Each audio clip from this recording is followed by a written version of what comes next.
Jednog jutra sredinom aprila 2026. godine Armin Ribić je sjeo na motocikl i krenuo magistralnim putem prema Doboju. Imao je 25 godina, živio je u Lukavcu, imao je svoju kuću, svoju porodicu, svog brata. Na dionici između Devetaka i Šižića nešto se desilo. Armin je prevezen u bolnicu s teškim povredama, a njegova porodica je počela da čeka.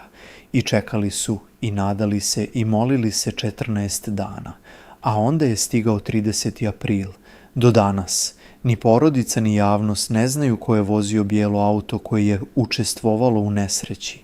Ne znaju ni zašto ključni dokazi, uključujući snimke nadzornih kamera s obližnjih objekata, navodno nisu prikupljeni. I ne znaju ko je odgovoran za to što se Armin nije vratio kući. Ovo je priča o njemu. I o pitanjima koja su ostala bez odgovora. Armin Ribić nije bio niko koga su znali svi. Bio je čovjek iz komšiluka, sin, brat, prijatelj, koji je važio za ljude koji su ga poznavali izbliza. Odrastao je u Lukavcu, gradu koji nosi i teret teške industrije i toplinu zajednice koja se drži zajedno. 25 godina nije puno. To je dob kada još uvijek planiraš, kada još uvijek misliš da je sve pred tobom, kada ne razmišljaš previše o tome da bi se moglo desiti nešto od čega nema povratka. Toga aprilskog jutra Armin je bio na putu koji svaki dan prelaze hiljade vozača bez ikakvog problema.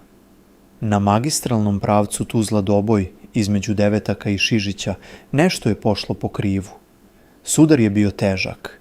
Hitna pomoć ga je odvezla u bolnicu, a porodica je krenula u najteže čekanje koje postoji, kada ne znaš ništa, osim da tvoj čovjek leži i bori se, a ti možeš samo biti tu.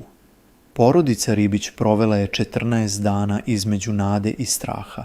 Na bolničkim hodnicima, uz telefone, između loših i nešto manje loših vijesti. Takva čekanja ne opisuju se lako. To su sati koji se mjere tišinom i pogledima ljekarskog osoblja koji ponekad kažu više nego ikakve riječi. Jutarnja obilazak, podnevni poziv sestri na odjelu, večer kad ti neko pogleda i ništa ne kaže, a ti razumiješ šta to znači. 30. aprila 2026. godine Armin Ribić nije preživio. Bio je to 25. dan od kada je krenuo onim magistralnim putem i dok je porodica sjedila kraj njega do posljednjeg trenutka, uz bol gubitka počela se gomilati i nešto teža vrsta bola. Ona koja dolazi kada shvatiš da, uz sve što si prošao, i dalje ne znaš istinu.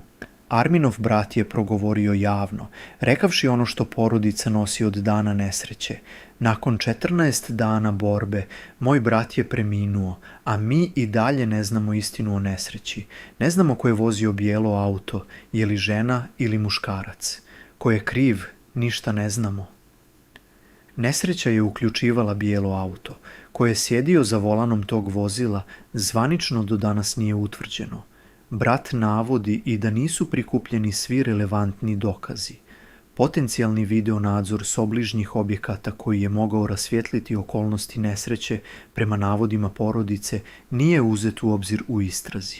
A upravo ti snimci mogli su dati odgovor na najvažnije pitanje, šta se tačno desilo u onim sekundama na dionici između Devetaka i Šižića. Brat ne traži osvetu, traži transparentnu istragu i da se provjeri svaki dostupan dokaz, jer porodica ima pravo znati istinu o tome kako je izgubila svog čovjeka. Ko je odgovoran za Arminovu smrt?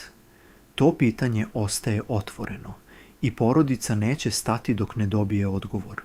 U nedjelju, 3. maja 2026. godine, u 13:30, Armin Ribić je ispraćen na mezarju Krčevine. Ispraćaj je krenuo ispred porodične kuće u Prlinama, a tevhid je proučen u džamiji nakon dženaze. Bili su tu oni koji su ga voljeli i koji su ga poznavali. Taj dan je bio ono što je i trebao biti. Dostojanstven oproštaj za čovjeka koji je zaslužio svaki taj trenutak i puno više.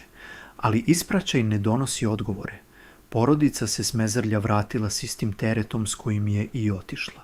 Jer Armin zaslužuje i nešto što nijedna dženaza ne može dati. Zaslužuje da se zna istina.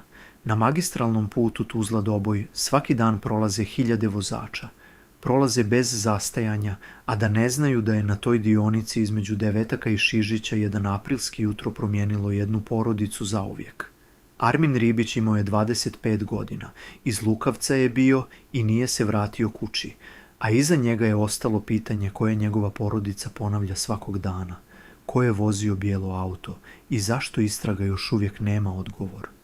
Ako imaš bilo kakvu informaciju o ovoj nesreći, proslijedi ovu priču.